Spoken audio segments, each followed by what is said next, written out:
Lakini kifa kama leo, Kate hawezi kusahaulika. You naughty girl. Just chunga sijachoka kajua ukweli. Hakika kabisa na yale ambao unaniambia saizi. Unadhani mimi naweza kudanganya kwa hilo? Una hakika nikiingia akilini mwako sitaona lolote? Ama kweli wewe ni damu yangu?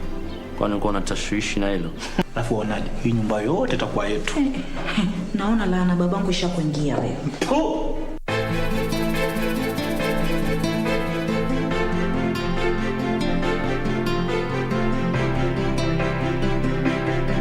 Mundos divididos por una sombra de traición. I want you to promise that you'll return the land that your father stole from me to build his hotel.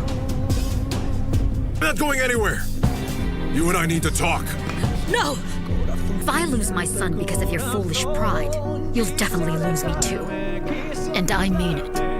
Let me see it. This is none of your business. No, Get your I need hands to off see this. what this is. Said, Why are you hiding it from me? If you try to hurt me or my mother again, we'll deliver what's in that safe to the police. Is that clear? I will never stop loving you. And do you know why? Why? Because you're the father I never had. Lying heart fue sembrando el veneno y la ambición.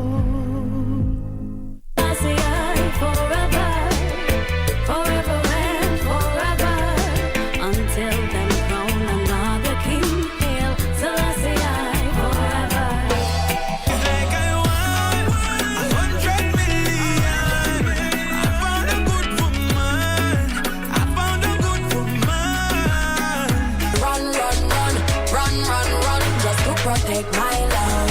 I wanna spend all my money on you. Show you some love, cause I want to. You don't call anymore, cause I'm still thinking about you. Have you found somebody new? I guess the rumors are true, but you don't call anymore.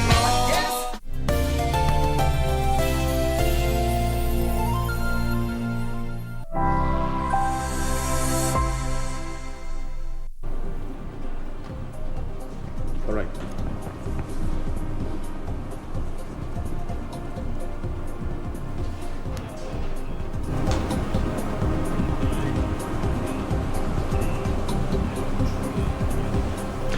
It is indeed the 8th day of February 2022. Good morning. This is KBC News Check. Glad you could make time. My name is Ben Troinjue. Lensa Odingo will be a sign language interpreter for this live show. And for the next 2 hours or so, we'll be looking at what has been shaping up politics of the country. And also, we do remember on Friday, we did commemorate the World Cancer Day with the theme to closing the gap. And on that note still, the head of state today will be officially launching a cancer center at the Coastal Provincial General Hospital. That is also will be making and will be shaping up our conversation in the second hour of this live show. Thank you so much for making time. Remember, you can be part of this broadcast through our social media platform. We are live. And talking about politics, a lot has happened in the last couple of days. Perhaps we could start with yesterday's president launching the UHC, that is the Universal Health Care. Of course, a lot of discussion around it on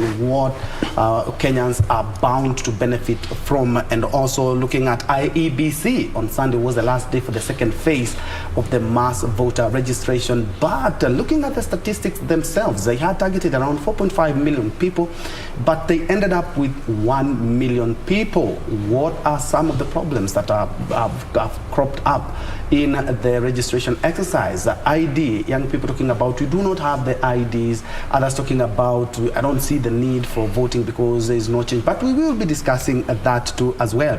Plus, today is a very instrumental day, and especially for you who you're seeking an elective post if you are a civil servant, because today is the last day that you're supposed to be working for the government beginning tomorrow, 9th of February. All civil servants who want to vie for any elective positions are supposed to have resigned by end of today or by close of business today. That is something also we are going to be looking at. And talking about the president, also the Jubilee Party did have a meeting at State House last week where the head of state did talk about February 25th and 26th. They're supposed to be holding the NDG, that is National Delegates Conference. And there will be more or less what we would call Jubilee housekeeping. A lot of people have left, a lot of things have happened. Jubilee is having a dalliance with other parties. We will also be looking at that. But my panel today, on my immediate left, we have Michael Mungai, who is a political economist.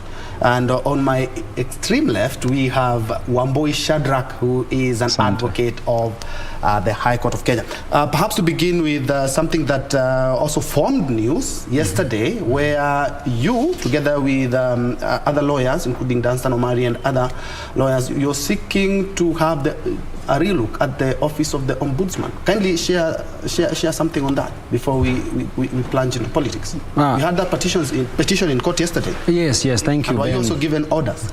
Thank you, Ben, for having me today. Now, you will recall last year there was a lot of push from different petitioners who wanted the removal of the DPP from office. So Mr. Rubia happened to be one of the people who had filed seeking the removal of the DPP from his office. I mean, it's now public knowledge that the court has since stopped that process. We are waiting for the motions to proceed. Tomorrow we'll be appearing before the learned Justice Mrima for the hearing of another application. But alongside that, other than Mr. Rubia seeking the removal of the DPP from office, he called to question a number of what he calls misdeeds that are happening, or evils that are happening in the office of the Director of Public Prosecutions, that will require an inquiry from the office of the Ombudsman or the office of the Administrative Justice, so that some of the injustices that some of the staff are facing in the office of the ODPP are investigated with the view of finding solutions for them. Some of the complaints that have arisen, including issues of maladministration, there are issues about irregular promotions, favorism in that office, so that these issues were highlighted to the office of the Ombudsman by Mr. Rubia with the view of provoking them to investigating the same. Unfortunately, since the month of November last year, 2021, to this minute, we are in the second month of the month of February 2022. I mean, there has not been any action or communication from the office of the Ombudsman. And now that has provoked his initial instructions to us to move to court and seek for orders that are called mandamas. Orders of mandamas are historical orders that are meant to force public officers to do that which they are supposed to do in law. So that if we have a public officer with a responsibility like the Ombudsman, who has the responsibility of investigating state officers, and he fails to do so, the courts are there to ensure that by issuing what is called judicial review orders, which are orders that are historically, we borrowed them from the practice in America, where the president was at some time forced to do something by law through the orders of the court after he had failed to do so. So that is basically what we have taken to before court. The directions are yet to be issued in the matter. We will be waiting for the wisdom or Solomonic wisdom, as it is, from our learned judges, so that they can tell us what will become of the liturgy, the snail speed in which the office of the Ombudsman has resolved to addressing this issue, which is it's a public issue. I mean, if the Director of Public Prosecution, Mr. Nuruddin Haji, is charged with the responsibility of dispensing powers that are given by the Constitution, which powers are actually borrowed from the people. Yes. So in a sense, he's exercising indirect powers from the people, and he's being paid by the people. If there are questions as to the manner in which he's operating his office, I mean, it is the right thing to do to ask the office of the Ombudsman to take action. Okay. Yes. Of course, we cannot talk about it further because it's a matter you've already filed in court. Indeed. But still on the same light, every year we have an election, the economy is polarized. You are a political economist. Yes. And KBC did talk about 8 months, 9 months before, 8 months before the general polls. You cannot conduct any harambes, not even for the church or for yourself. if you are vying. But how do they even the scores? You know, we have so many people who are very rich, yet they don't have any manifesto, but we have somebody else who have a good manifesto and a clear manifesto, but he cannot be shielded from the money laundering and the money that we're going to be seeing flying. Thank you very much, Ben, for having me today. Welcome. Let me comment on that, and it's a very sad state for our country as such, because IEBC, as it is right now, it is a work in progress. As far as money matters are concerned, trust me, it is a work in progress. Why? Because the shortest way for you to get out of your money problems in Kenya, it has always been the political path. That is, once you get into politics, fishy business, black market, such things, you get a way out of there. As far as the politics and the conduction of election are concerned, I leave it to the IEBC. But on money matters, I think the laws that the IEBC has constituted as pertaining to each of the people who are there in the elections, they are not enough. They don't serve. They are not strong enough. Sometimes people call them draconian, but then they cannot be draconian. If, for example, you look at the system in the United States of America, we are looking at somebody like Barack Obama, not to say that he did not have money for himself, but then he had to raise money. And this money, once it is raised, it has a controlled way in which it is supposed to be done. Now in Kenya, it is vice versa. The politician has the money, and he seems to be the one who is fundraising for each and every one of those. So as far as I'm concerned, I think that the IEBC should come up with a system of first, the kind of people who should go into politics. If they have that, then they can be able to control even the money that get into politics. But then if you cannot be able to control the personality, the questions of integrity, the questions on how looking into, we audit that person and look at what is the source of his wealth, how has he come, why is his interest in politics, then that is what even causes most of the leaders who are in our country not to be able to deliver. Because it is a case of somebody buying out a seat. They have their money, they give it to the people, go back, get back the money, and then it is a cycle like that one. So it is sad. It is sad, and I'm calling still on the IEBC to let them streamline their laws, especially on money matters. And still on IEBC, and I'm quite sure now you can take a spin on this. The media reports, I remember, this is in regards to what transpired a couple of days ago, where now they're talking about there's a motion in Parliament that seeks to just eradicate the transmission of electronic transmission of results.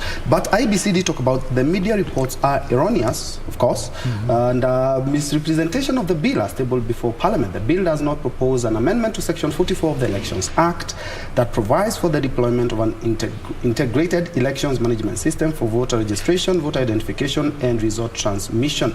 This is according to Gulie, who is Abdi Gulie, who is the commissioner of the IEBC. What exactly is contained in those laws, and why would we even go back to how we used to do things? Now everything we are doing is digital. Ben, there is a sense in which when you listen to our politicians, when you listen to the IEBC commissioners, when you listen to some of the elites who come to the show to discuss about these election amendment acts and their effects, there is a sense in which you will feel a lot of confusion. And the public is actually immersed into a lot of confusion. And this is the confusion that sometimes results to the throwing of the baby with the bathwater. So one cannot begin this discussion if, number one, you have not first read the Election Amendment Act or Election Amendment Bill of 2022. You can also not participate in this discussion if you have not read and appreciated the Solomonic wisdom from the appellate court in the minor Kiais case. Yes. You cannot also discuss on whether these amendments are justifiable, whether they are a clawback to what we have, without also understanding and reading the decision by Justice Chacha Mwita on the in the Katiba Institute case versus the AG of the year 2017.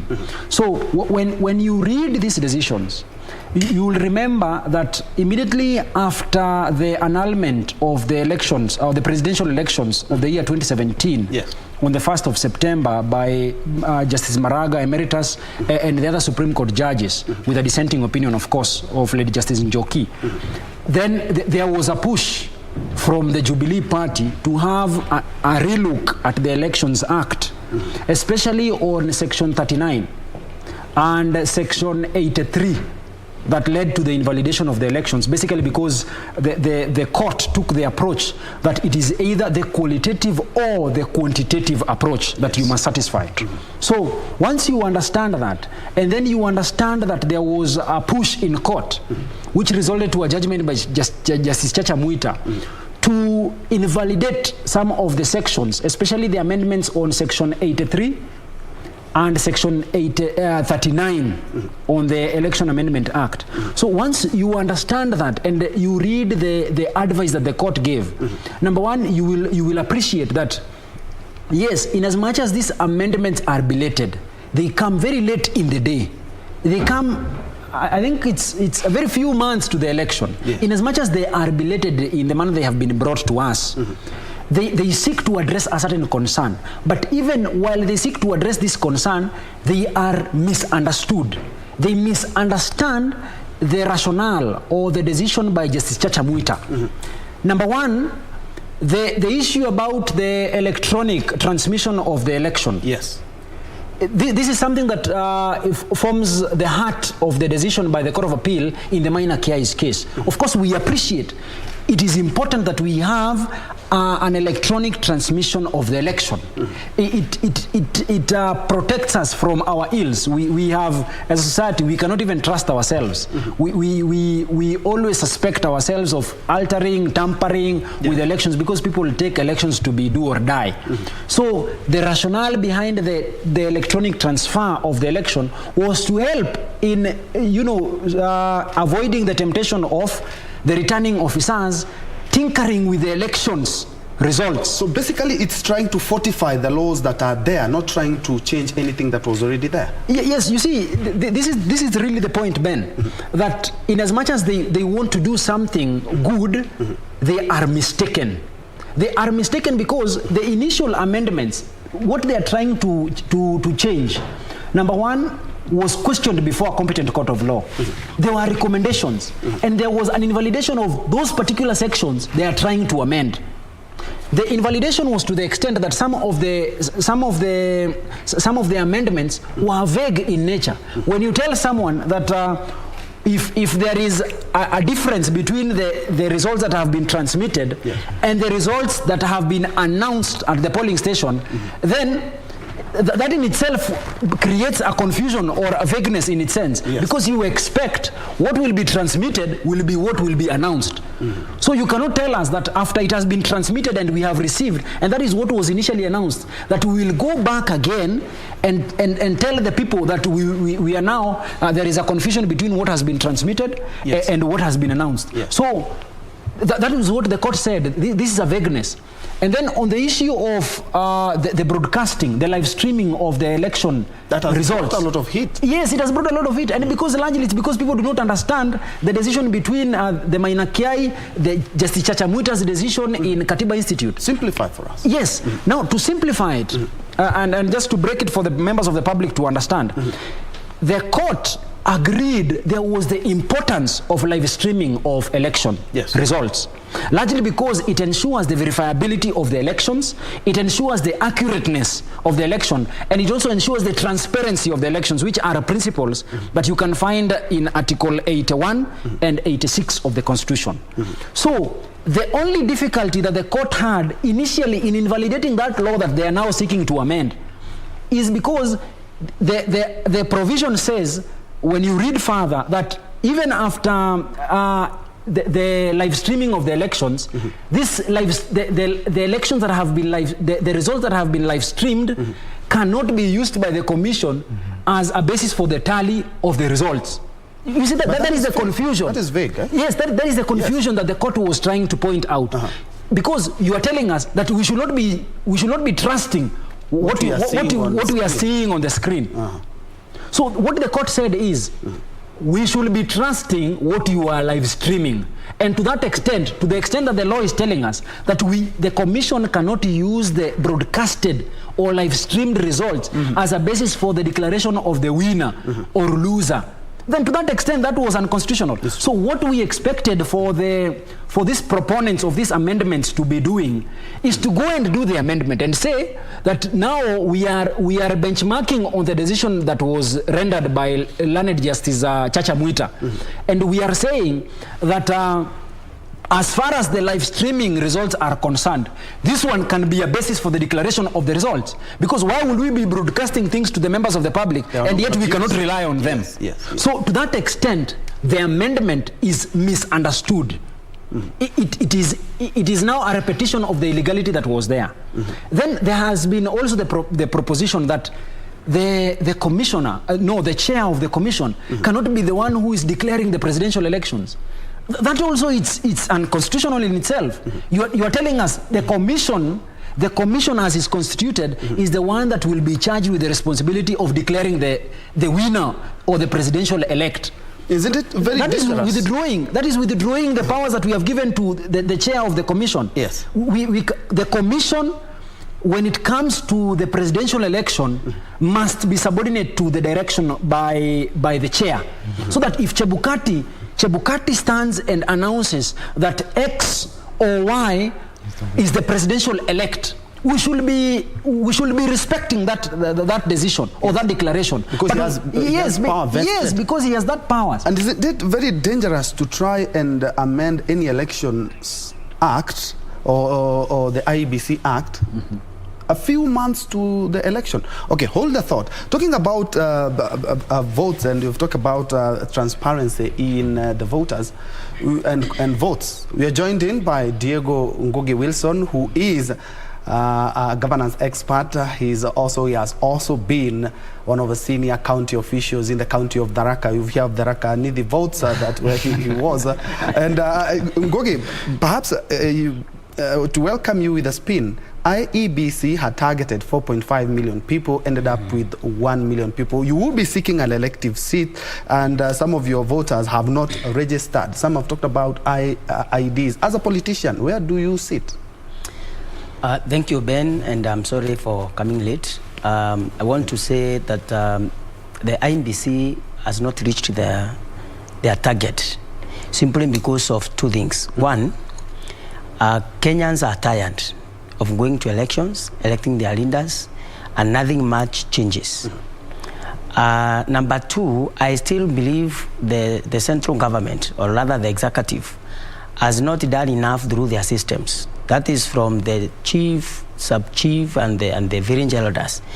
They've not done enough in terms of sensitization. People were not really pushed. We saw some adverts on media, but I don't think that was enough, because Kenya, most of Kenyans actually, they are not highly connected to the media, especially the mainstream media. So I think those were the two major reasons why the IEBC did not recruit enough, but we still have time. Yes, there are some people without IDs still. I think the ministry in charge of that, they are supposed to hurry up, and I hope that in the near future they are going to open up another time for registration of our voters. Yeah. Yeah, and perhaps you can take us, before you can take a spin on that, the head of state is, of course, today opening up the cancer center in Mombasa. We have a reporter, Junei Karisa, who is on standby to give us the latest as we wait for the head of state. Remember, yesterday he did launch the UHC, the Universal Health Coverage, as part of the Big Four agenda. Junei, what's the latest?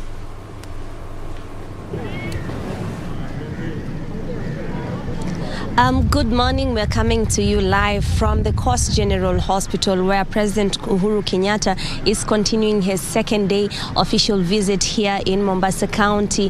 He is here to realize his commitment of the universal health coverage, and which is in line with the Big Four agenda, his manifesto to Kenyans before he leaves office. And today he will be opening or commissioning this regional cancer center that is is very instrumental and very important for the region and the patients that are seeking assistance in this particular region. So President Uhuru Kenyatta is just around the corner, and we are expecting him to arrive in a matter of minutes. Just to give you a quick statistics is that annually 6,500 people visit the Coast General Hospital. These are cancer patients. 640 of those cases are new cases, and of course they come here for treatment. What has been happening is that most of these patients are usually referred to the Kenyatta National Hospital because Mombasa County has no facilities of radiotherapy or chemotherapy to assess these patients. But today, this is a revolution for the residents here, as this facility has been equipped with the necessary radiotherapy devices. So the full spectrum of the cancer patients can be found in this particular facility. And of course, this is a new dawn for the residents of Mombasa and the region as a whole. So President Uhuru Kenyatta is just around the corner. But before that, let me engage some of the leaders from this area. Let me start with Rabbi, Member of Parliament, Mheshimiwa Kamoti, just to tell us, karibu tu sana, tuambia maendeleo kama haya kuanzia jana. Rais yuko kila mahali tu kuona kwamba hapa katika kaunti ya Mombasa na eneo jumla la Pwani watu wameweza maendeleo yameweza kufika. Mwalipokeleaje swala hili? Nikiwa kama kiongozi wa eneo hili la Pwani na Warabai, mimi nataka nimshukuru rais kwa hiki kitengo cha kansa. Ukweli ni kwamba tumepoteza watu wengi, hasa ndani ya Rabai, watu ambao wangeokolewa maisha, lakini kwa sababu hii saratani ina stages mingi, mara nyingi mpaka mtu apimwe, akatwe nani yake, ipelekwe kama ni Kenyatta Hospital, by the time inarudi hapa naambiwa ana kansa, ile kansa imespread. Kwa hivyo tunashukuru sana kwamba tuko na hii center hapa, na hapa hata ukienda Coast General utakuta percentage kubwa ya wagonjwa wanalazwa pale, wengi wametoka Rabai, Kaloleni. Kwa hivyo hii itasaidia sana watu wetu na itafanya saratani igunduliwe kwa mapema na iweze kutibika. Manake huu ni ugonjwa ambao ukichelewa kutibiwa, mtu anakuwa inafika stage ya kwamba hawezi kutibika tena, umespread. Mimi nina imani kwamba wananchi, na tunaenda kuambia wananchi, mtu akiona sitofahamu ya mwili wake akimbie hapa, apimwe, iweze kugundulika mapema, ndio tusipoteze maisha kama vile tumekuwa tukipoteza. Otherwise tunashukuru sana kwa sababu imetutoa ile wasiwasi ya kwamba ukiambiwa ana kansa unafikiria Nairobi atakaa wapi, ni kina nani watamwangalia. Hata akienda Kenyatta Hospital ni lazima awe na mahali. Lakini hayo yote sasa, baada ya jengo hili kufunguliwa, nafikiria rais atakuwa ametuondolea stress kubwa sisi wakazi wa Rabai, wakazi wa Pwani, kwa sababu hatuna haja ya kwenda huko mbali. Kwa hivyo ni kitu ambacho tunashukuru sana. Naam, kilele cha awamu ya uongozi wa Rais Uhuru Kenyatta kinaenda kumalizika. Je, munaona kwamba kama eneo jumla kwa la Pwani mumeweza kuangaliwa matakwa yenu kikamilifu? Mimi hata bunge nimezungumza kwamba mgala muue na haki yake umpe. Ukweli Pwani na hasa Mombasa haiko vile ilikuwa kabla ya rais. Angalia mabarabara. Haya mabarabara tuko nayo hapa, na hata ukienda Kisumu uende wapi, kule kwengine ndio tulijivunia kwamba kulikuwa na Thika Highway, lakini Thika Highway ilikuwa mahali pamoja. Njoo Pwani imebadilika, nenda kule kwengine kumebadilika. Kwa hivyo rais tunamshukuru na tutamkumbuka hata akitoka mamlakani kwa yale ambayo wametufanyia kama wa Pwani. Wale waliomtangulia hawakuweka Pwani mbele kama vile Rais Kenyatta ameweka. Asante sana mheshimiwa. That is the voice of one of of the local leader here in at the Coast General Hospital. An important thing to note, every patient seeking assistance in this facility, as long as you're registered under the NHIF cover, you are guaranteed free treatment. So this is a significant milestone, not only for the people of Mombasa, but the region as a whole. We are awaiting the arrival of President Uhuru Kenyatta, and we are giving you live coverage as soon as he lands in this grounds, and of course to witness this momentous occasion. But for right now, I hand it back to you in studio. Thank you so much, June Karisa, live from Mombasa, where any moment now we expect the head of state to officially launch the Coast General Hospital Cancer Center. Today, after yesterday, he launched the UHC in line with his Big Four agenda. Away from politics, that's something to commend the president for, because at least a lot of people at the coast will be held. But away from that, IEBC, I think we can have the statistics that they released yesterday in regards to the people who are targeted. 4.5 million people were targeted for the second phase, the mass voter registration. We had slightly over 1 million, and Nairobi leading with slightly over 100,000. What is your take regarding what you saw in IEBC? Diego has mentioned something which he will tell us more about, of course, because a lot of people are complaining about IDs, but he brought up about a good spin that a lot of young people just wonder, why should I go and vote? You see the country, only 1,031,645. In the diaspora, 2,959 newly registered voters. Mike? Okay, thank you very much, Ben. Let me slightly differ with Mheshimiwa and say, sometimes in an election, and truth be said, if we go back and revisit our history, the elections that have recorded the highest turnout are transition elections. It is funny enough, we are in a transition election and people are not feeling the need to vote. But truth be said, you know, politics, as much as truth be said that people vote for leaders expecting for change, I would go with that, but then it's a very, very minor factor. There are very key things that have played to the figures which are there. More so, if you go now to the details of region per region and the expected by the IEBC. Now, if you look, one of the regions that has experienced the highest of voter apathy, you'll find that some of these regions, they have registered high numbers, but already they have high numbers. So even if they have high numbers, the expectation is still low. You're talking about counties like Nairobi? Yes, I'm talking about Nairobi, I'm talking about Mount Kenya region. Yes. What was expected and what is there is different. Now, we have to face this as truth as it is. The elections which have been there, the transition, now those are the figures there. Yeah. We have Nairobi, 101, and bear in mind, Nairobi has registered voters 2 million. Okay? Yes. We only have an addition of 101. Kiambu County, we have nearly 1-point-something million voters. We only have an addition of 52. You see, though they are the ones which are the top, but then still, if you compare that with the percentage that was expected by the IBC, it's low. Now, what informs this is what we are coming into. Now, we have to be very specific and talk about truth as it is. Our elections are normally mobilized, as Mheshimiwa has said, on tribal basis. We have to be very, very, very true on that. Now that the dynamics have changed, you look at 2002 and you look at 2013, there was a Mount Kenya candidate in each of those elections. Right now, we don't have one. So those people from that region, much as you want to mobilize them, and that's why I'm saying the IBC needs a voter education of people feeling that when you vote, you don't vote for somebody based on the ethnicity or what. You vote for somebody because you have an interest of changing your country to a better place to live. Unless the messaging is changed, these figures, they will continue this way.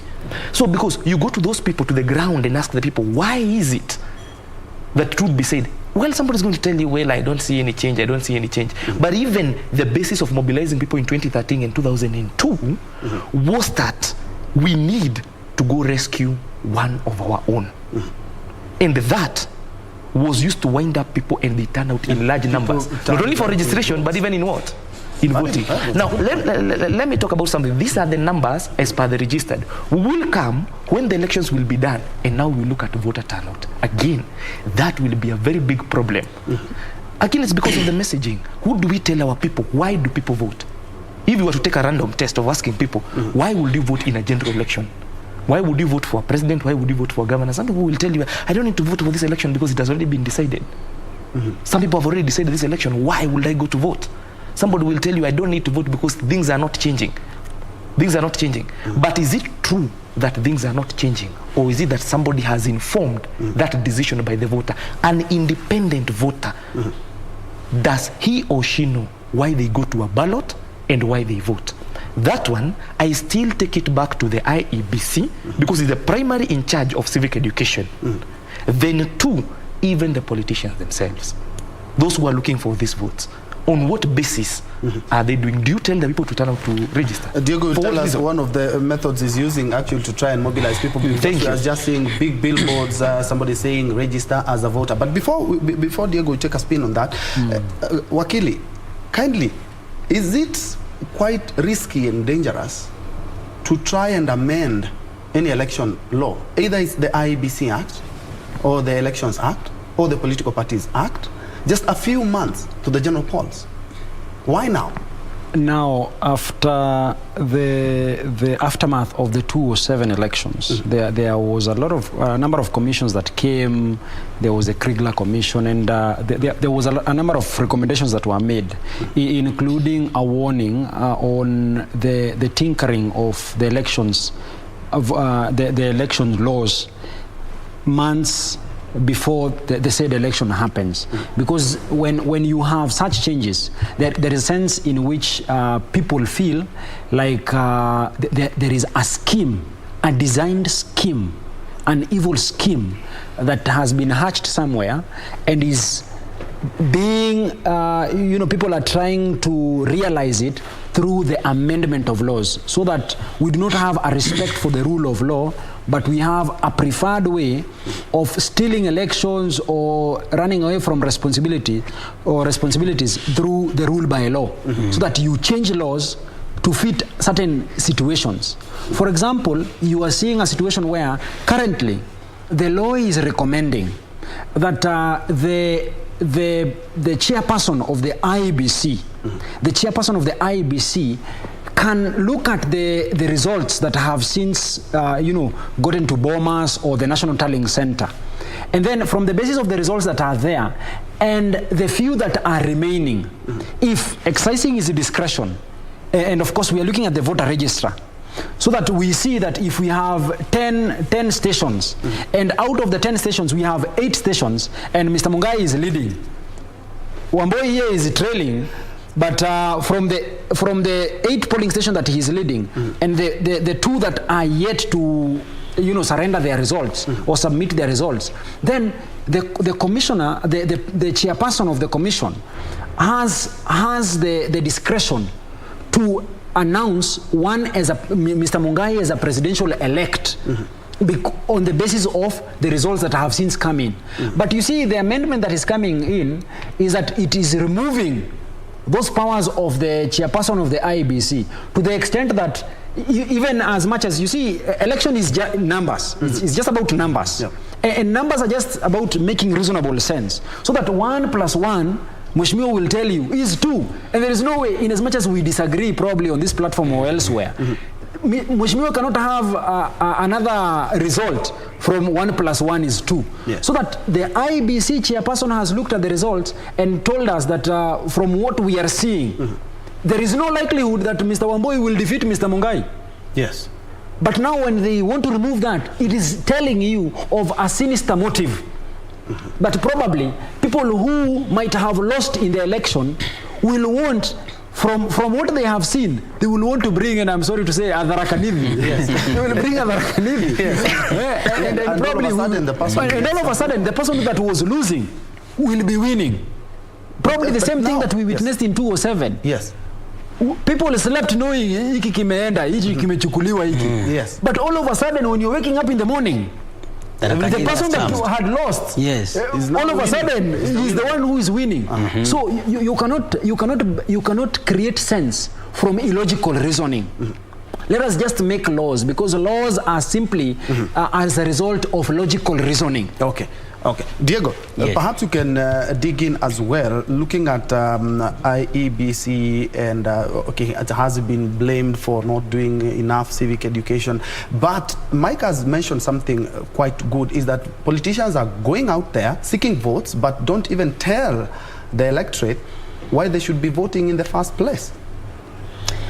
Ben, before even I mention on something in regards to that, I think I agree with the Wakili here. That this emergence of changing laws a few months to election looks very personal. It looks like selfishness. It's not about people, it's not about Kenyans, it's not about good elections, but I guess some people are just trying to mess with us.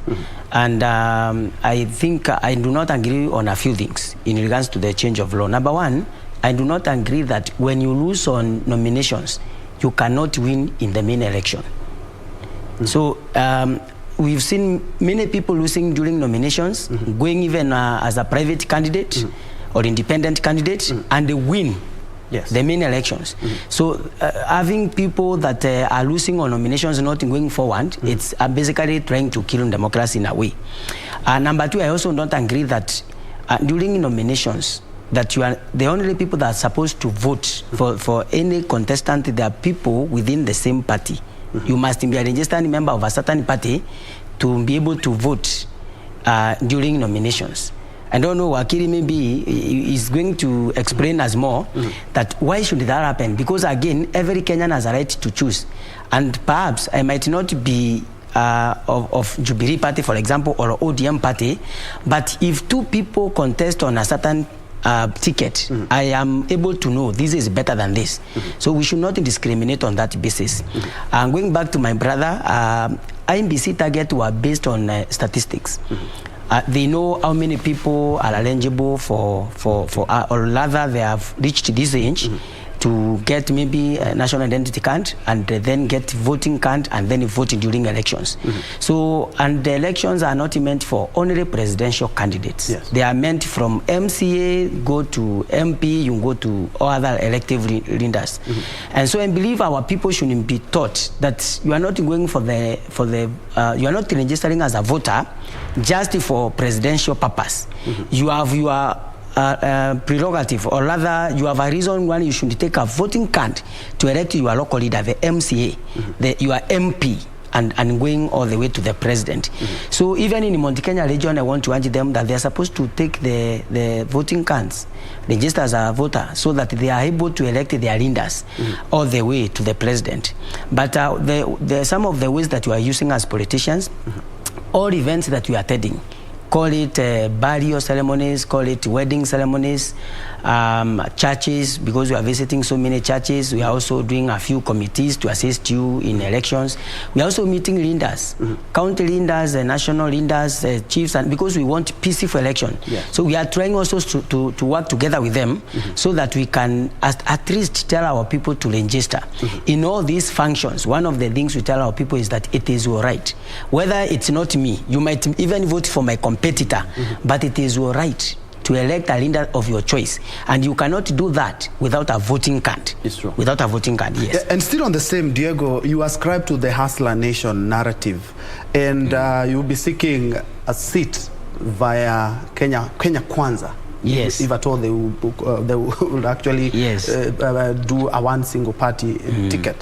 But looking at since the earthquake, it's a few weeks since the earthquake, where Musalia Mudavadi and ANC leader and Ford Kenya leader joined forces with the UDA leader, who is the deputy president, and they have torn apart what the government has been doing for the last 10 years.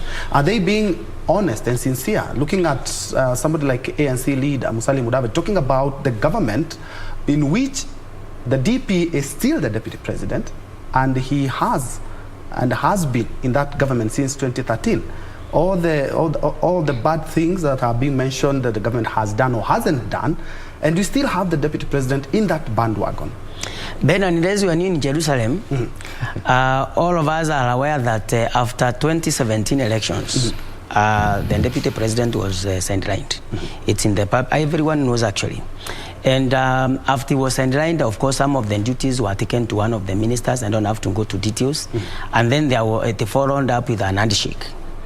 And when the deputy president was going to talk about the government projects, he was told, you are tanga-tangaring. And then they said, let us tanga-tanga.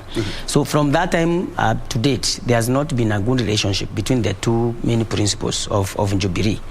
And, you know, what handshake did, it was its own form of earthquake that time. And so your earthquake must be counter. It was the first earthquake. Yes, yes. So you have to counter that with another handshake. And I'm happy the way the NDP did taking on Musalia Mudavadi. Both of them are culprits of former premier. Do you believe they are adding any substance to the new alliance? Yes. Yes, that's a big alliance. Mudavadi is big in Western. Nobody can cheat you that Mudavadi is not big in Western, especially when they are together with these other Wetangula. Yes. Those are big forces in Western, and it has brought panic on the other side of alliance. And I can assure you, my brother, that many people will be joining the Kenya Kwanza alliance.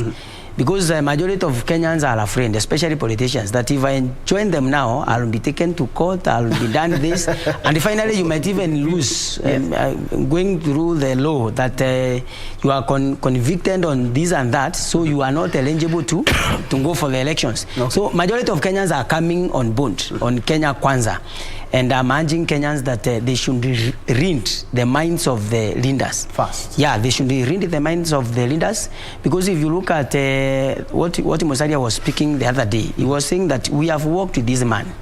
I mean, they've worked with the Raila. Kalonzo has worked with the Raila. The DP, His Excellency, the Deputy President Ruto, has worked with the Raila. He has cheated them. If you can even betray a friend that comes and swears you in as a people's president, and you cannot even let that man back to Kenya, I mean, you become a liar, seasonal liar. Yes. We are seeing. And we can touch on the president. He is still the president, and he's still the leader of the party, that is the ruling party, that is Jubilee. And he did talk about, yesterday, he said something that show all the indications on where he is leaning, or his presidential candidate is. And also we saw last week when they met with Jubilee MPs at State House, he said the party is still firmly intact. It's just that we have been on the ground working. And he said that he is still going to be the Jubilee party leader. And he's still the patron of Mount Kenya. Your take on that? Okay, thank you very much, Ben. I want to say that the season that we are having of politics is very interesting.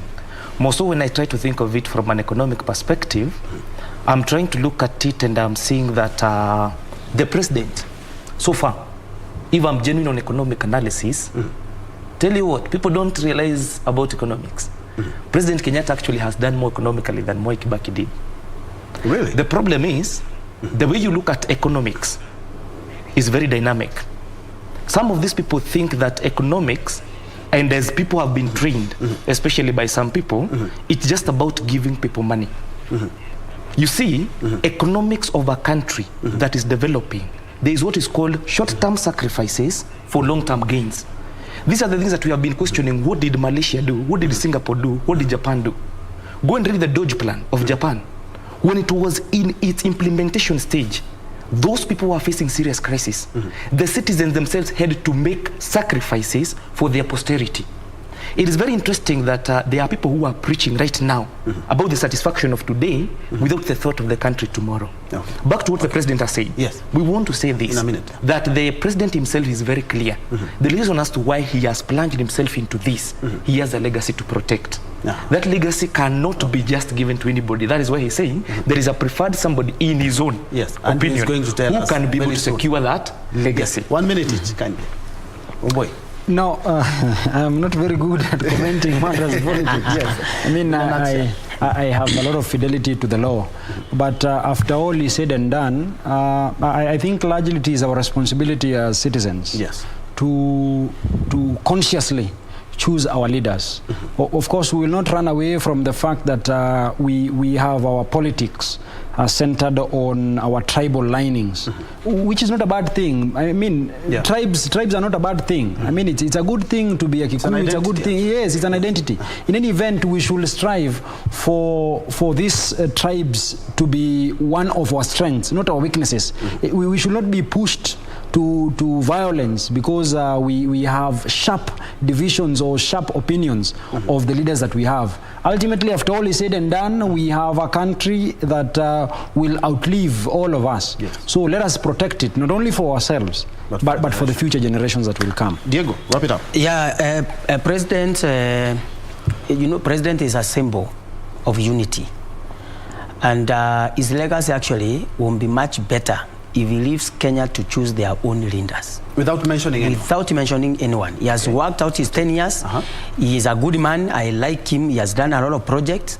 So let him leave Kenyans to elect their leaders. Because as a symbol of unity, when you start now telling Kenyans this is not a good person, this is not a bad person, that is not the will of people. They don't need to be told who to choose.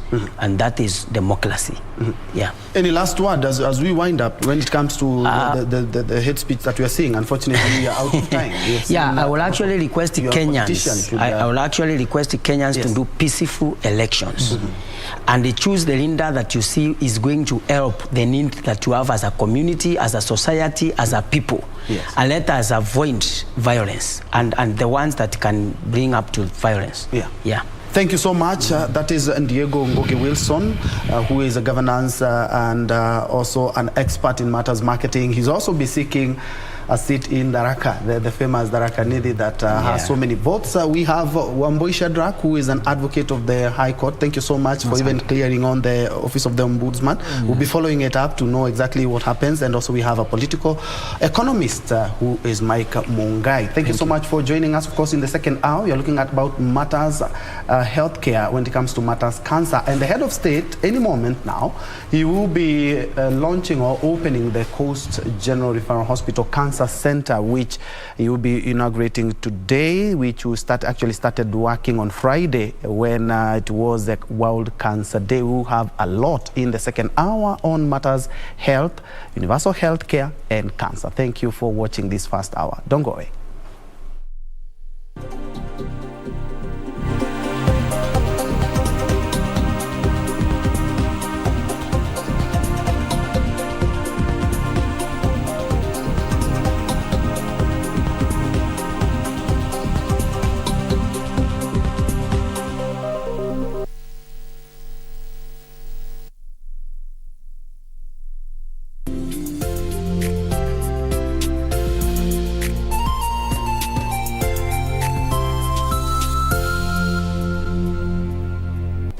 Do you have a news story to share with KBC? Get in touch swiftly on email news@kbc.co.ke or call 0723-892-654 or 0734-780-124. Mundos divididos por una sombra de traición. I want you to promise that you'll return the land that your father stole from me to build his hotel. I'm not going anywhere. You and I need to talk. No! If I lose my son because of your foolish pride, you'll definitely lose me too. And I mean it. Let me see it. This is none of your business. No, Get your I need hands to off see this. what this is. Why are you hiding it from me? If you try to hurt me or my mother again, we'll deliver what's in that safe to the police. Is that clear? I will never stop loving you. And do you know why? Why? Because you're the father I never had. Lying heart. Fue sembrando el veneno y la ambición.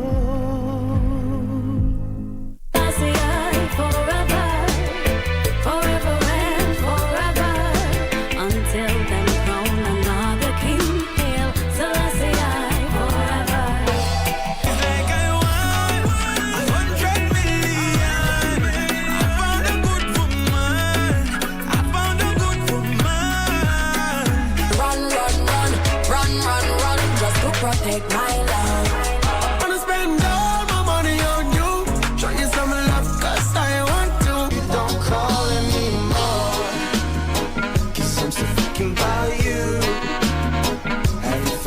somebody new. I guess the rumors are true, but you don't call anymore.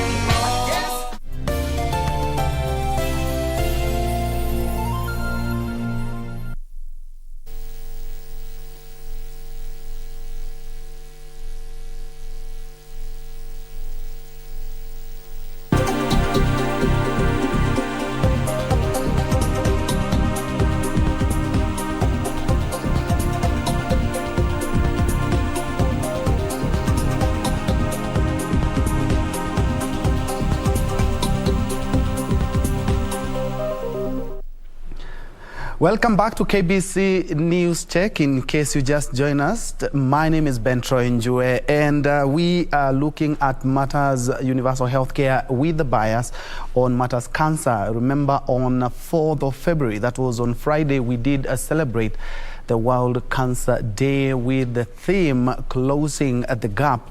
And Kenya, as a sub-Saharan African country, we have been worst hit or hard hit by the cancer pandemic. And a few minutes from now, the head of state will be launching or opening up a new cancer center at the Coast General Hospital. We will be getting more details. Our reporter Junei Karisa is on standby. We also have the health CS there. We are waiting for the head of state, and we will witness all that today live. Remember also yesterday, the head of state did also launch the UHC, that is the universal health coverage in the country. And now I'm joined by Dr. Jesse Raduma, who is the senior resident oncologist at the Kenyatta National Hospital. Let us look at matters cancer. Dr. Karibu sana. Thank you so much. Looking at a couple of years back and now, the cancer situation in the country keeps on picking up pace. We can see more cancer cases than we used to have in the last 10 or 20 years. And we are now talking about the theme for this year was bridging the gap or closing the gap itself. Yeah. How is the situation in the Kenya? Thank you very much for having me over. So it's true that we are seeing many cases of cancer right now. And we are not sure whether it's because we are screening more or we are diagnosing more, or it's because our lifestyle has changed or not. But as you've mentioned, we recently had the World Cancer Day. It was marked on 4th of February. And the theme was to close the care gap. So we all accept that there's a gap in cancer care. And when we talk about the theme, which was discussed in details on 4th of February, was that we have a big gap. There's a challenge in cancer care, and it's not only in Kenya, but it's world over. And yeah, we are seeing a high burden of cancer right now. We have our hands full. Yeah. At the Kenyatta National Hospital, which are the most the cancer cases that we have? We have mostly the breast cancer, we have the colon cancer, we have the throat, all these cancers, yeah? Which is the leading? So we normally have a cancer registry that is marked the world over. We have what is called the Global Cancer Statistics. Now, according to the Global Cancer Statistics, the one that was released in 2020, the most common cancer in Kenya right now is breast cancer. We also have cervical cancer being the second most common cancer, prostate cancer, cancer of the esophagus, and the colorectal cancers. Those are the top 5 most common cancers in Kenya right now. Yeah. And in referral hospitals that we have in the country, the president is launching a new one at the Coast General Hospital. How is the situation in counties when it comes to these centers? So previously we've been overwhelmed at Kenyatta National Hospital, but I think the last 5 or so years we've seen attempts to make the counties to have cancer centers to try and bridge the gap and reduce the burden at the National Referral Hospital. The president launched a program, I think 5 years ago, which started to develop cancer centers across the counties. We've seen there's a cancer center that has been developed at the Coast General Hospital. There's a cancer center in Nakuru that is currently almost being completed. We have in Garissa a cancer center that is also coming up. And there are many small cancer centers across the counties. that are being developed so as to try and bridge this gap and reduce the burden of cancer cases we're seeing in Kenyatta National Hospital. And one of the issues that we have when it comes, or when you mention cancer in Kenya, is that we have a problem of late diagnostics, such that any cancer that is taken to the hospital, most of the cancer cases in hospitals are in stage 3 or stage 4. How do we close this gap? We're talking about closing the gap. How do we close this gap, the information gap, so that we may have early diagnostics, which may lead also to early detection and treatment? So I think the reason why we are getting late cancer diagnosis is because cancer, like any other disease, presents with symptoms that are of daily occurrences. You'll get pain, you will get fever, you'll get chills. These are some of the symptoms that are associated with common infections like malaria. For people who have cancer of the lung, will present with symptoms like those of TB. So the patients are first seen in the peripheral facilities, and they're treated for common ailments, which is taking a lot of time before they actually get a diagnosis of cancer. So what we are doing right now is the training programs across the country that are trying to sensitize healthcare workers and also sensitize the public to be aware of some of these symptoms that are associated with cancer. Remember, it is in the health referral facilities, in the small referral facilities in the country, where this patient will go first. So it is important that sensitization is done across the country, especially to those healthcare workers who are sitting within the health dispensaries, the county level 4s and level 5 hospitals. When we come to the national level, I think the government has been working on initiatives to have more healthcare workers be trained to be specialists in this cancer field, so as to reduce this burden that is currently plaguing our country. And something that I read in one of the medical journals is that some countries or some communities in Africa associate cancer with witchcraft. How do we get this stereotype out? Because in major towns and big towns, you may know all about cancer, but where this information doesn't get there, there's a lot of stereotypes as to what is ailing someone. People even talk about witchcraft. Okay, so thank you very much. If you look at what the WHO has outlined as the barriers to cancer care that is currently hindering patients from getting treatment, you realize that there are many facets to the discrimination that patients are facing across the country. And this varies from gender norms and discrimination, where the females are stigmatized and ostracized to talk about cervical cancer because of how it presents, to talk about the breast cancer because of the implications behind it. We get men being afraid to come to the hospital, for instance, for screening for prostate cancer because of the implication thereafter. So some of these are some of the things that the WHO set out in the next 3 years to address, to close the gap. Culture plays a big part in healthcare management because, of course, the different regions have different beliefs and the practices that will determine their health-seeking behavior. So I think we also need to think about ways in which we incorporate these cultural facets into our programs that try to screen for some of these diseases. Before I treat a patient, I need to understand the holistic component of the patient in terms of where the patient comes from, what the patient believes in, what the patient values, before I start giving him what I'm thinking about in terms of management. So we need to incorporate that cultural aspect into all these things that we're trying to do to close the gap. For a moment, let's focus on the cost. The cost of cancer treatment in the country, just like a lot of African countries, is quite high as compared to other nations. Of course, there are other factors that play out. But how do we make cancer treatment affordable? So any mwananchi, at least the president is launching did launch the UHC yesterday, which is going to help a long way in alleviating cases of cancer in the country. So when we talk about universal healthcare, we are talking about coverage for all the citizens of this country. We pool our resources together so that any person can walk anywhere for for treatment, despite whatever economic background they come from. So healthcare in the country has been costly, not just cancer care, and this is because of the limited resources that are available. So I believe for us to close the gap, we need to increase our infrastructural development, we need to increase our healthcare personnel, and we need to bring this healthcare closer to the common mwananchi wherever they are. If you have 1 or 2 facilities treating cancer patients in the country, then of course the cost implication will be higher. But we have 40 or 50 cancer centers across the country, then it's easier for the common mwananchi to access treatment and also to become more affordable. So I think with the advent of the universal healthcare, we are trying to actually reduce some of these implications associated with cancer care in terms of what comes from the patient's pocket. And I think my experience is that the National Hospital Insurance Fund has come in handy for these patients, actually the cancer patients. We've seen what NHIF has done in their cancer care. And I believe if we can invest more in having a universal coverage for the patients, then we will actually be able to reach more patients than we are doing currently.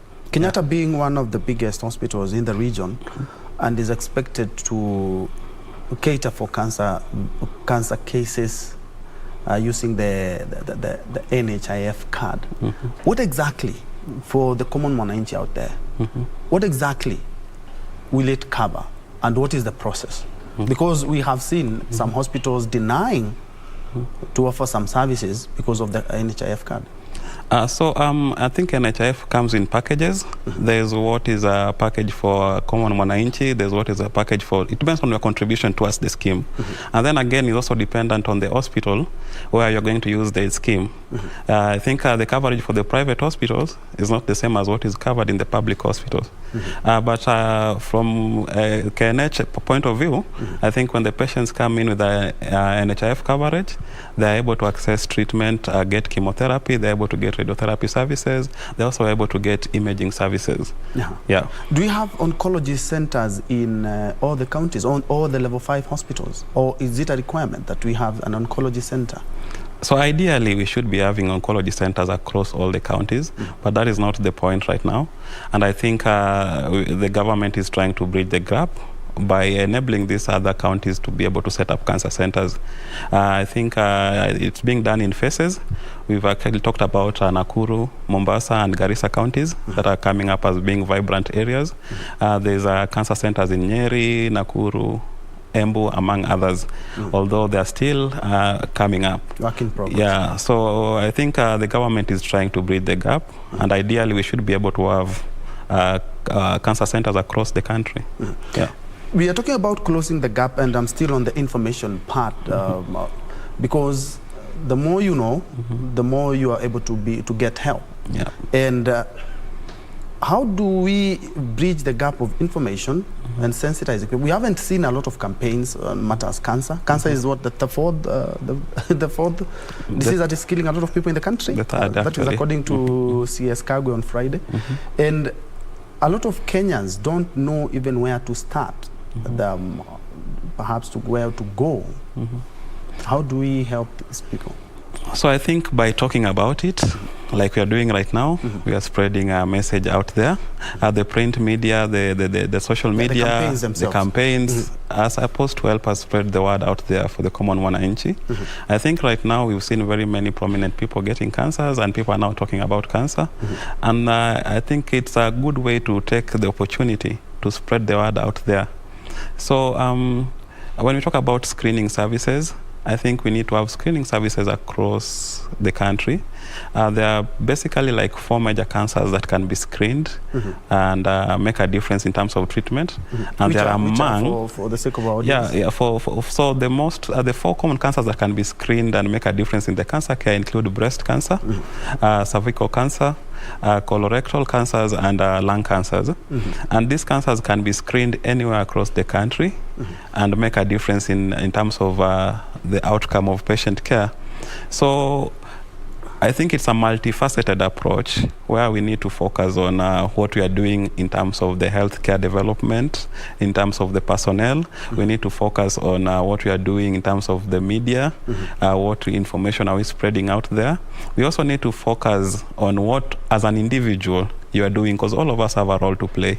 And if you look at what the WHO was advising in the closing care gap, is that the individuals, the common wananchi, have to play a big part in closing the gap by demanding for us to have the infrastructures to be able to do some of these things that we are saying in terms of screening, diagnosis, prevention, and treatment. So if, as taxpayers, we don't demand for cancer centers nearby, we don't demand for presence of healthcare workers who are qualified to help us screen for these cancers, then we're also contributing to the challenge we are facing. Indeed. And talking about the workers who are involved in the whole cancer treatment, the country doesn't have enough oncologists because we have an issue with doctors as a whole, leave alone oncologists. What else can we do to actualize this? Because at the end of the day, even if we have a cancer center in each of the 47 counties, but we do not have the oncologist, we will have an issue. Okay. So there are many doctors currently on training to be a specialist in different fields within the oncology. And I think the government has sponsored so many students right now on training to try and close the gap. We can still do more, and we can still encourage more healthcare workers to undergo training for the same. I think we need to come up with policies that would make it easier for health workers to go for additional training so as to come and bridge the gap that exists between the number of doctors versus the number of patients. Yes, because we've been having that difference. Yeah, it's been a big problem across all the specialties, not just cancer care. Yes, and still on the doctors, we had some specialists from Cuba. Were there some oncologists, and are they still around? I think the ones I interacted with were renal physicians. I'm not sure whether they were oncologists. I can't speak to that. I'm talking about KNH. Do you have some more help from outside? In our department, we don't have. All the oncologists from at the Kenyatta National Hospital are from Kenya? Kenyans who are trained within and without the country. So we have doctors who've trained outside the country, and we also have doctors in training within the country. Then we have a lot of stigma when we talk about cancer. A lot of people don't even want to come out and say that I have cancer. I've gone to the hospital and I've been diagnosed with cancer. It's only during the last days of life that is when people talk about cancer, which does not help much in bridging the gap as we are talking about in the theme. Yeah, so stigma is a big problem, and stigma comes from the societal expectations and the cultural beliefs. Now we go back to that. Like I think one of the commonest cases is where you have a man having breast cancer. You see, when you have a man having breast cancer, to come to the clinic where women are coming for assessment for breast cancer becomes a problem. Because we don't associate men to be having breast cancer. So these are some of the challenges that we are facing, and I think we need to come out and speak freely. I know that majority of the cancers can be cured actually if we do a diagnosis early, if we go for regular screening, and if we come out to take up some of these facilities that are available to us. We know that right now we are talking about HPV vaccination to prevent cervical cancer. We are talking about screening for cervical cancer using the pap smears, which is available across the country. We are talking about breast self-examination, which can be done by the patient themselves. Also, clinical breast exam can be done by any doctor across the facility. But these things will not take up if we cannot come out as individuals and go to access these facilities. And looking at 20 years ago and now, as we have talked about in the statistics are alarming. The lifestyle diseases are much to blame when it comes to some of these cancers that we are witnessing. Perhaps you can touch on lifestyle diseases that we are having that are contributing towards the cancers that we have in the country. So when you talk about lifestyle diseases, we talk about things like diabetes, hypertension, cancer is one of them. And when you talk about lifestyle, we're talking about our behavior as individuals, what we are practicing. And around 85% of cancer is actually caused by environmental factors, which include our lifestyle behaviors. When you talk about lifestyle, we're talking about alcohol use, smoking, physical inactivity, obesity, or being overweight. We talk about our diet choices. So some of these things are actually contributing to the development of not only cancer, but also cardiovascular disorders. When we talk about non-communicable diseases like diabetes and hypertension. Yeah. So I think our behaviors have really changed the past couple of years because I think we have now adopted more of a westernized lifestyle. We are able to access some of these vices that we are saying are contributing to development of cancer. Yeah, and it's a challenge right now. Kenyans, of course, as Kenyans, we need to make that clarion call so that we may change our lifestyle. As an oncologist, what would you suggest? The biggest player here is an individual. Yeah. Charity will begin at home. Yes. Yeah, what you do to prevent some of these cancers and lifestyle diseases is what you do daily. What kind of food do you take? Do you engage in physical activity? Do you do exercises? Do you smoke too much? Do you take alcohol excessively? So these things are things that are done at a personal level. We can say that they contribute and they're dangerous and all that, but it boils down to an individual. Yeah.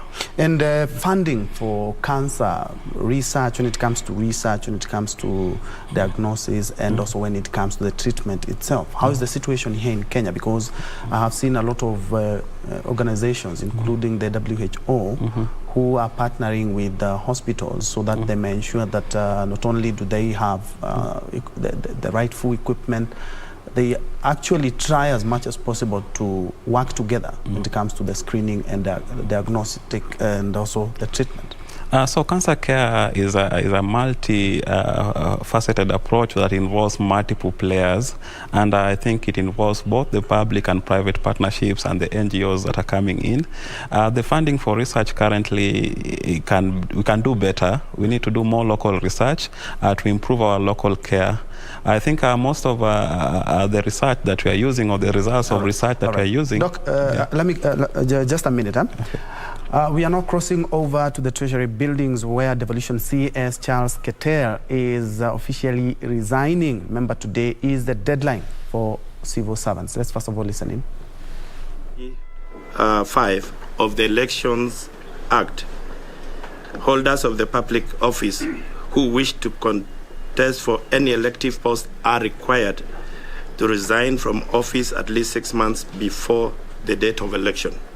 I have today tendered my resignation to His Excellency, the President, Honorable Uhuru Kenyatta, the President of the Republic of Kenya, and Commander-in-Chief of the Kenya Defense Forces. I'm also complying with the circular which was issued by the Head of Public Service last week, dated January 28, 2022, requiring all state and public officers who are not exempted by the provisions of the Election Act 2011 from resigning from their offices to vacate their offices on or before today, Tuesday, 8th of February 2022. I wish to sincerely thank His Excellency the President for according me an opportunity to serve in his cabinet since 2015. When he nominated me to join his government. With a lot of humility, I want to reiterate my appreciation to the President for the honor bestowed on me.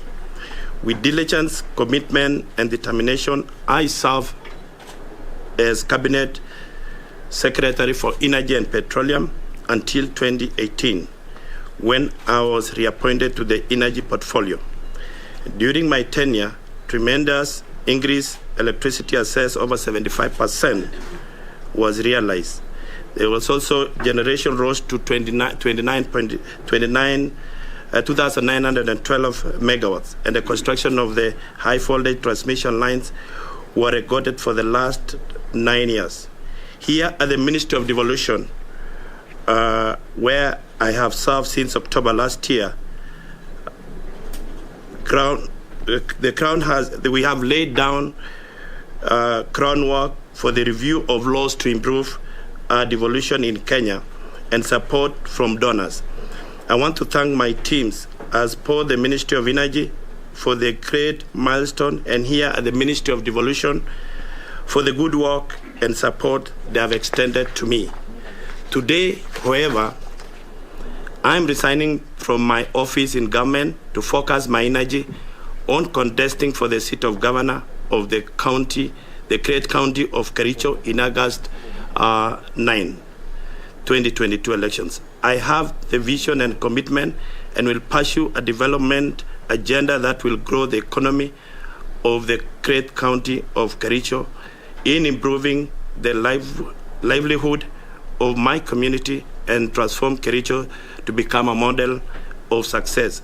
My leadership skills at the cabinet level, my long political experience and vast knowledge of my people and home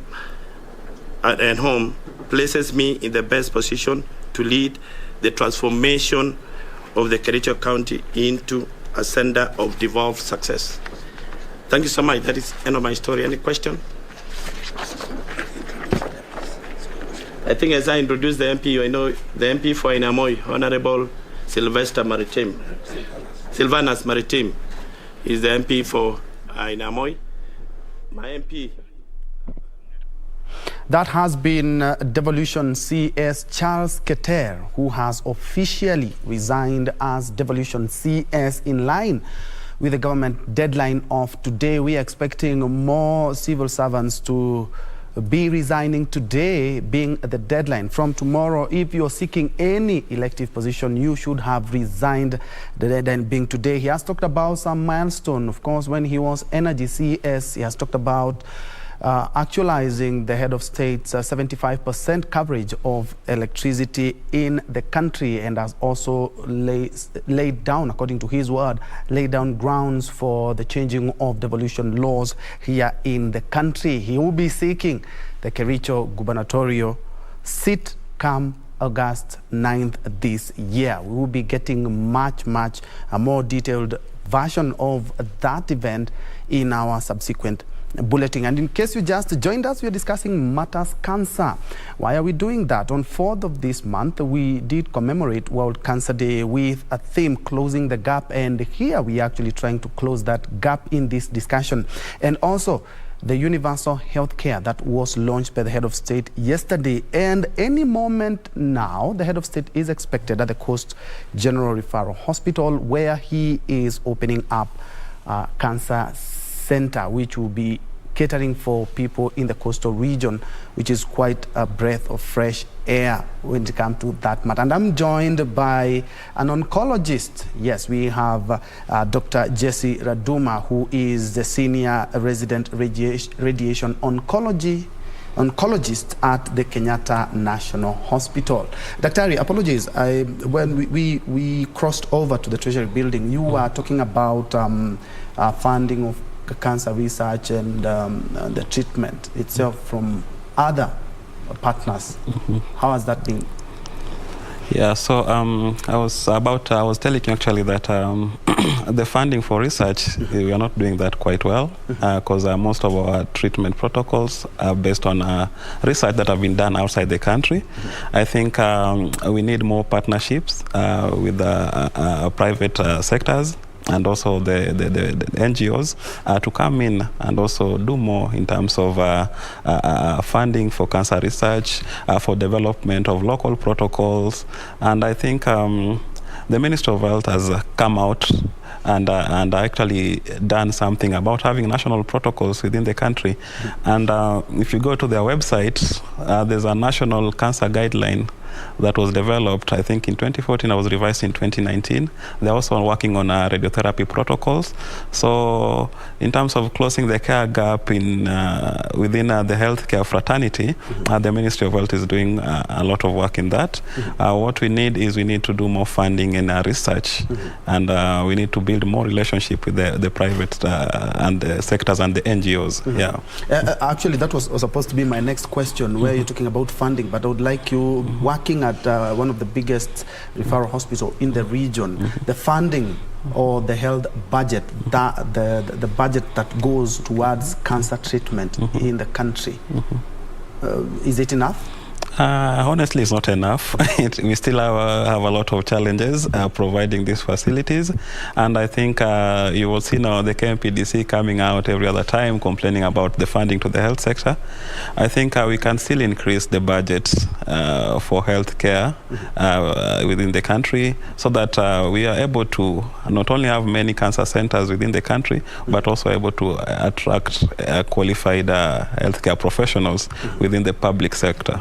Yeah. Yes, and there's something I've been able to pick up from this discussion is that there's a lot that we need to do when it comes to cancer treatment in the country, and a lot has been said about the health budget, the health partnerships.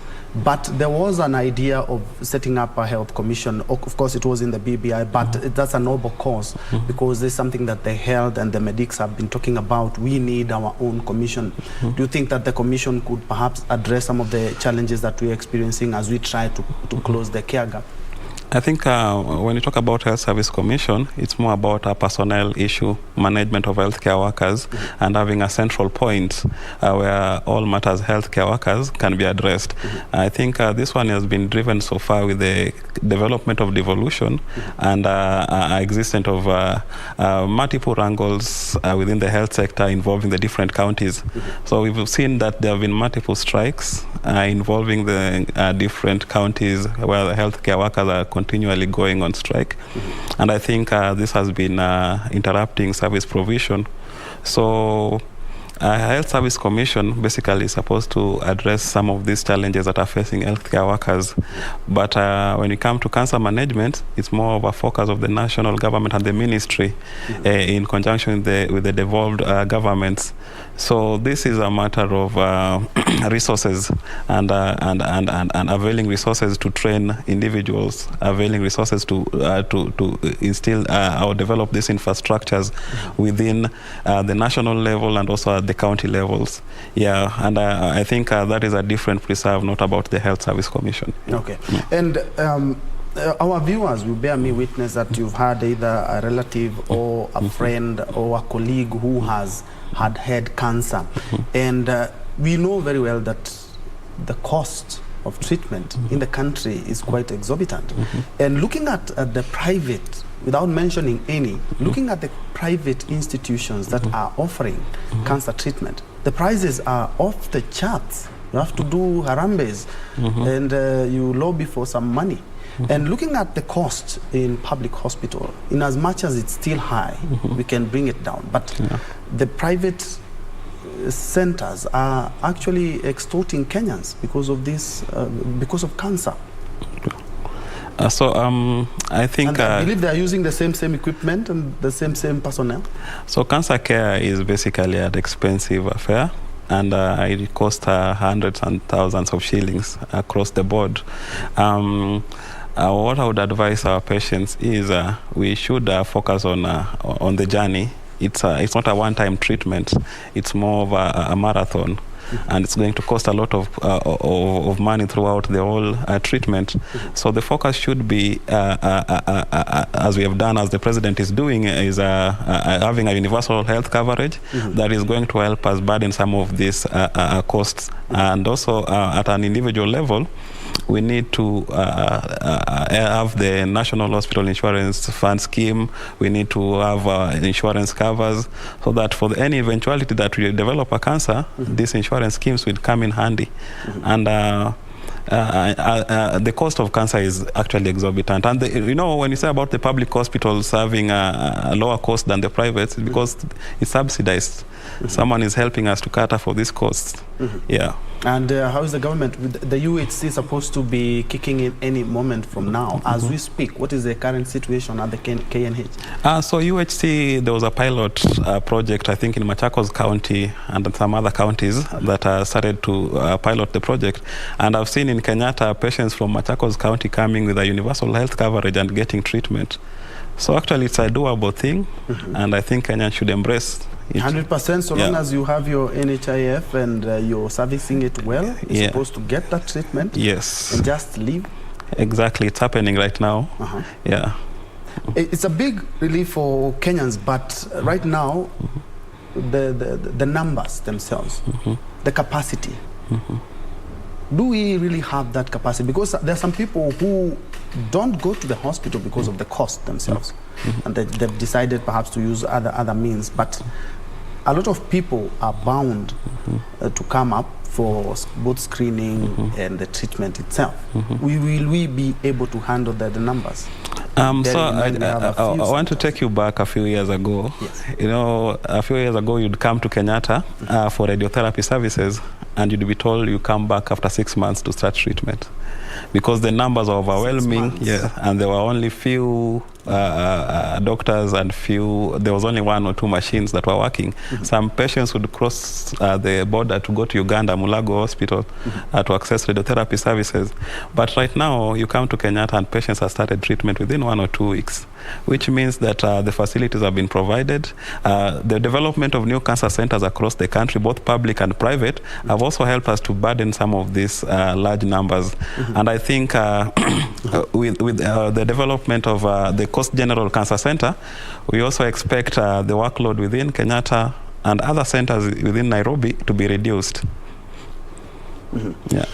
Indeed, and for now, let's first of all now cross over to Mombasa. Okay, my director informs me that that clip isn't ready yet. We'll be crossing over. Remember, the head of state is supposed to be officially launching the cancer center at the Coast General Hospital. Will be getting a word with the deputy CEO as soon as that feed is ready. We will be getting back to that. But just in case you joined us, we are with one of the senior doctors when it comes to matters cancer at the Kenyatta National Hospital, who is also helping us to know exactly what cancer is, what types of cancers we have in the country, and of course, early detection is the key towards the 100% cure for cancer, earlier detection. Legislation, the laws that we have, this is not the cancer cases that we are experiencing now. We were not experiencing these kinds of cases 30 years back or 20 years back. So the legislation has more or less quite stayed the same. Do you think perhaps we need to have some more legislation, perhaps that will make counties ensure that they have an oncology center and they prioritize cancer treatment? Because as we speak, cancer is tearing into many countries in sub-Saharan Africa. So I think for any success to be achieved in cancer care, of course, we must have policies that will help us define what we want to achieve as a country. And this is where the legislations and the legislators have to come in to help us set up some of the bare minimums that at least should be implemented across the country, so as to reduce some of the challenges that the patients are actually experiencing. Remember, the WHO also highlighted the rural-urban divide as one of the challenges that actually interfere with cancer care in across the world. And when you talk about rural-urban divide, we mean that more resources go to the urban centers, and we have more cancer centers or more facilities or health facilities coming up within the urban centers and neglecting the rural areas. And I think with the devolution, we need to decentralize that so that we have more health facilities and infrastructures coming around the common mwananchi in the counties, so as to at least bridge the gap.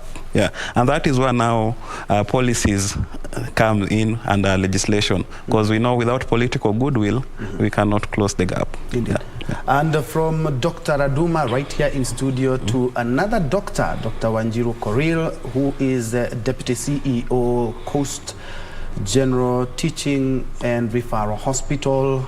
She is being engaged by one of us, Junaid Karisa in Mombasa, so that we may know exactly more about that center that is being officially launched by the head of state any moment now. And as soon as that is ready, we will be crossing over to Mombasa so that we may have a look at the oncology center being launched just a few days after we commemorated World Cancer Day on Friday with the CS Mutahi Kagwe.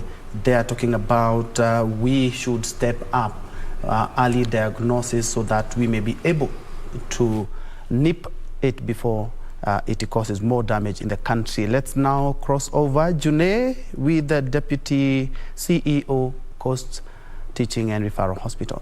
So over to you, June.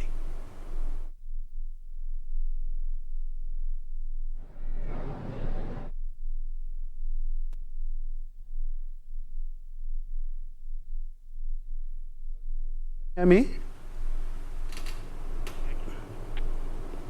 As we wait for that that live feed, as we had talked about on some of the issues that are causing a lot of issues when it comes to cancer in the country, as Doc has alluded to, here is our lifestyle. Do you eat well? Do you? Okay, Junei?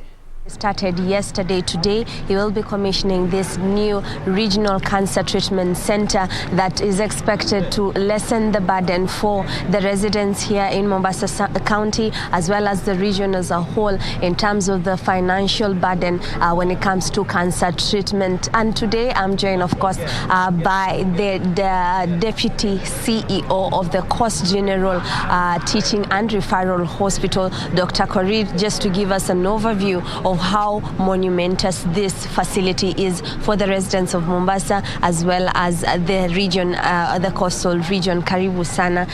Just take a step to me.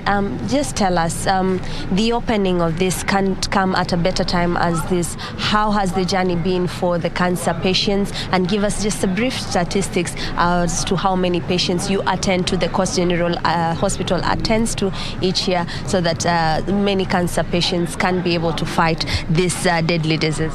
Thank you very much. Coast General Teaching and Referral Hospital Cancer Center started in 2010. It was a journey that was conceived by Dr. Kandwala and Dr. Getambo. It started in our Ishmael Rahimtullah ward with 2 beds. In 2013, an idea was conceived to set up another cancer center, a chemotherapy center, which is currently 12 bed, and it is running just behind this building. And then in 2019, we started the journey of creating this radiotherapy unit. This unit is capable of servicing our 6,500 patients that we see every year. The benefit that it brings to our treatment is more than 400 patients are sent to Nairobi every month for further radiotherapy treatment and other forms of treatment. So having this unit here helps us to complete the continuum of care for cancer treatment in the region. And by the region, I mean all the counties around Mombasa and even across international borders. So it couldn't have come at a better time, remembering that cancer is the 3rd highest cause of morbidity and mortality in our country and in the world at large. We were here on Friday to witness the Cancer Day, and the Cabinet Secretary for Health, Senator Kagwe, was also here, and he was talking about, he heard about the survivor talking about the financial constraint. Now, a big plus with this treatment center, I'm told that once you walk in with an NHIF card, you can get any treatment for free. Is that true? And how will it lessen the burdens for the residents here? Yes, that is very true. And yes, our Senator Mutahi Kagwe, the CS for Health, mentioned that the additional benefit of having this center here is not only the cost covered by NHIF, but even the cost of travel, the cost of accommodation, the psychological cost of treatment away from family. Now, patients will be being managed around their family, around the area they are used to. There is also that cost, the psychosocial cost of it, that having this unit here will help lessen for the cancer patients, their caregivers, and their families at large. Finally, also the governor that day talked about medical tourism. How's that about? Oh, that's fantastic. It's actually very interesting, and they also mentioned it yesterday during the healthcare workers conference, that we are seeing referrals coming from the private sector to the public sector. It wouldn't have come at a better time. We have a lot of medical tourism happening from upcountry to the coastal region, from neighboring counties and from neighboring countries. We are so grateful to be at the center of that currently. Thank you so much, Dr. Korir. We are at the Coast General Teaching and Referral Hospital, and today President Uhuru Kenyatta, we're still awaiting his arrival. He will commission this regional cancer treatment center that, of course, will host 6,500 cancer patients that visit the referral hospital annually. This is a momentous occasion. It is a journey, as the doctor has put it. That's the started a long time ago. One thing to note is that this will lessen the financial burden for many cancer patients that are visiting this facility. So we're still waiting for the arrival of the head of state. Once he's here, we're giving you live coverage from this grounds, the Coast General Hospital, and how he will officiate and how he will address the residents who are thronged here anxiously for his arrival. Back to you, Ben Troinjue. Thank you so much, Junaid Karisa, live from the Coast General Teaching and Referral Hospital, there with the Deputy CEO of that hospital, that is Dr. Wanjiru Koril. There, a big step in alleviating the cancer suffering of the coastal region. And as we had talked about with Doc here, these centers are alleviating, at least in regional. We have one that will be launched in Garissa in a while. We have one now in Mombasa. Nakuru. We have Nakuru. We also have private. We have the Texas Center. We have private hospitals who are also offering cancer treatment in the country. So for the coast, 6,500 people will be attended to, and the CEO there has talked about 400. They were referring 400 people every month to your hospital, Kenyatta National Hospital. So you can tell us how the traffic was. Yeah, we see so many patients from the coast region at large, and I think if you put it into perspective, think about someone coming from a different location to come and look for accommodation in Nairobi, to come and look for a treatment in Nairobi. So this person is not only going to spend money on treatment, but also daily expenses within the city that he's never been to. So if you look at that, then it becomes a very huge burden to the patient in terms of the cost implication.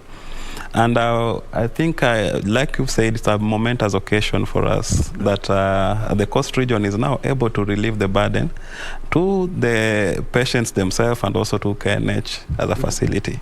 Yeah. And looking at, we've talked about the last 5 years, and now we have made tremendous steps, including the cost of cancer treatment. In a rough estimate, how far low have we now come in terms of treating and managing cancer in the country? So I think just like in any other business, supply and demand plays a big issue in regulating the cost. I think in the past 5 or 10 years, we've seen many cancer centers coming up, and this has resulted in the cost of care coming down. And I think when you talk about radiotherapy services, the ranges now are between 4,000 to 6,000, unlike previously where we could pay for maybe one session for around 8 to 11,000, 12,000. Yeah. So with the increased number of facilities, patients are getting options. The cost is coming down. And I think also with now facilities coming up in the peripheries, we also now have to lessen the cost of transportation, accommodation, getting meals in a town that you're not used to. Yeah. You've said that Kenyatta National Hospital has 3 centers. We have 3 radiotherapy machines in Kenyatta National Hospital. We have so many clinics running in the Kenyatta National Hospital. We have a clinic that is run by the medical oncologist. We have clinics running by the radiation oncologist. We have clinics running by the gyne oncologist. We have clinics running by the surgical oncologist. Yeah, so there are many clinics within Kenyatta. But still, a lot of patients are coming to the hospital. You've talked about there's a time you could have told a patient to come after 6 months. Right now, what is the duration of waiting? So the waiting time has significantly reduced, and we are trying to actually start treatment within 1 or 2 weeks of first contact. For chemotherapy, you are starting treatment almost immediately. Yeah, you come in, if you have everything that is required, you're ready to start treatment. For radiotherapy services, there's a lot of processes involved, but we try to make the treatment within 2 weeks. Yeah. And for private citizens, there are some people who will not have a cover. There are some people who have not subscribed. We subscribed with the NHIF. They just come in, they are just walk-ins. How is the cost of treatment for them? Because at least NHIF will have subsidized some of the costs, and some people who have other insurance have already catered for that. So KNH is a national hospital that is running an open door policy. We don't categorize patients as either being private or public. It's a public facility, so every patient who walks in will get care. In terms of cost, we don't have a charge for private patients, and we don't have a charge for public patients. I think the cost cuts across for all the patients. Yeah. So when you talk about subsidies, what the government sends to the national hospital, not to an individual's pocket. Yeah. Being a referral institution that has helped a lot of Kenyans and people from the region, have you seen a lot of people coming from other countries seeking treatment at the center? Yes, we see patients coming in from outside the country actually coming to seek treatment in Kenyatta National Hospital. We see patients coming from Rwanda, we see patients coming from Uganda, we see patients coming from Tanzania. Yeah. But still the cost is a little bit high compared to other countries like India, or it's because of the infrastructure that they have made already? So I think it's about the infrastructure. Yeah, like I said, supply and demand. If we increase the centers, of course, the cost will become limited. Yeah, so I think with the mushrooming of many centers right now, with the presence of large cancer centers like the Coast General, Nakuru, Eldoret, we expect the cost also to come down. Okay, as we wind up, what would you like to tell Kenyans? Because some things that we've talked about here are some things that you can do yourself, like your lifestyle audit. So actually, if you take your time and go through the WHO recommendation for the bridging the cancer gap, the main focus is individual. You as a person, you have the capacity to change your lifestyle.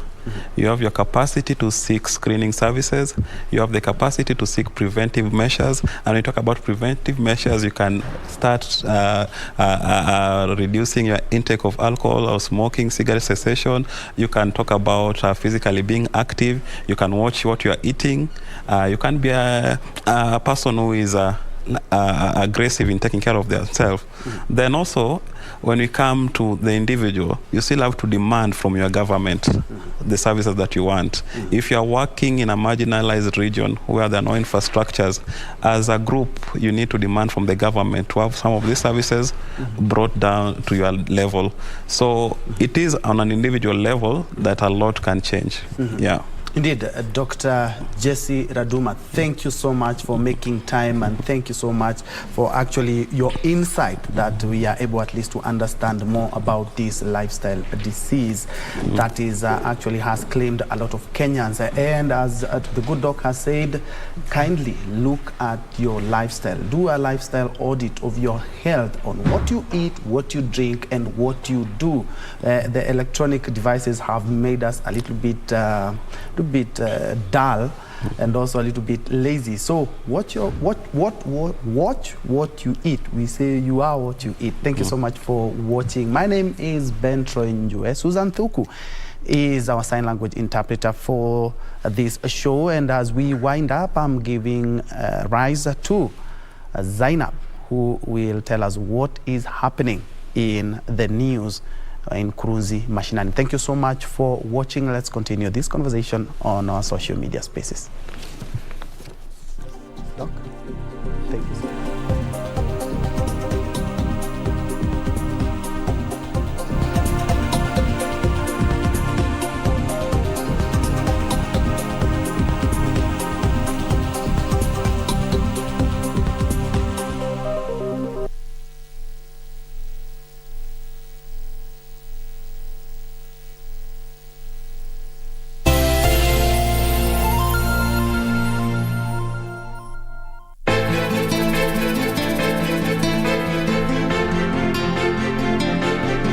Nikifa kama leo, Kate hawezi kusahaulika.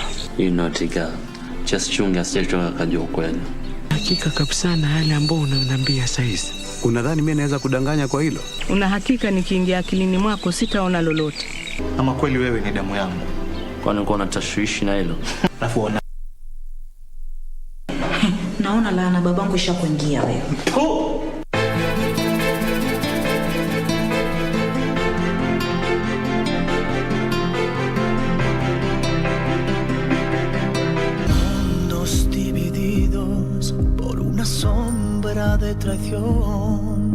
I want you to promise that you'll return the land that your father stole from me to build his hotel. I'm not going anywhere.